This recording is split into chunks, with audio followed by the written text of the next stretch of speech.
नमस्कार। एक विचार मेरा भी की कलम से मैं देव आपका स्वागत करता हूँ देव पोइटिक आर्ट स्टूडियो पर। आज हम जो पोइम पढ़ने वाले हैं वो क्लास 10th की इंग्लिश की बुक फर्स्ट फ्लाइट की फर्स्ट पोइम है और पोइम का नाम है डस्ट ऑफ स्नो, जिसको लिखा है रॉबर्ट फ्रॉस्ट ने। तो चलो सबसे पहले हम देखते हैं इंट्रोडक्शन, उसके बाद में हम पोइम को पढ़ेंगे। Robert Frost, a well-known American poet of nature, in this poem presents a moment that seems simple but has a larger significance.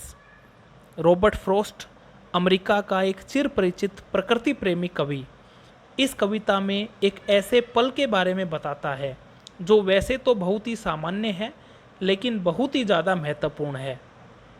It is a highly symbolic poem. यह बहुत ही ज़्यादा प्रतीकात्मक कविता है।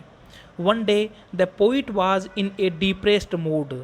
एक दिन कवि बहुत ही हताशा भरे मूड में था।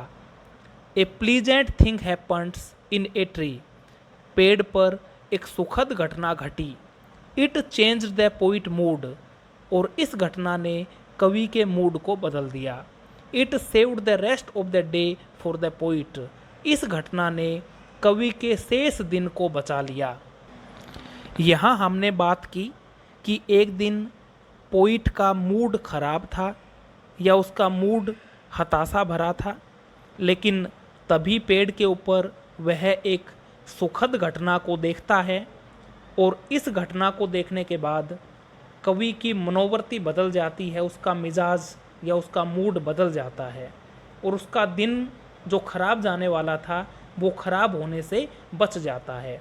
जब भी हमारी मनोवृत्ति या हमारा मूड खराब होता है तो हमारा मन नहीं लगता है कहीं भी और उस समय हमारा दिन भी बेकार ही गुजरता है। ठीक ऐसा ही कवि के साथ हो रहा था, लेकिन एक घटना को देख करके उसका मूड पूर्ण रूप से बदल जाता है।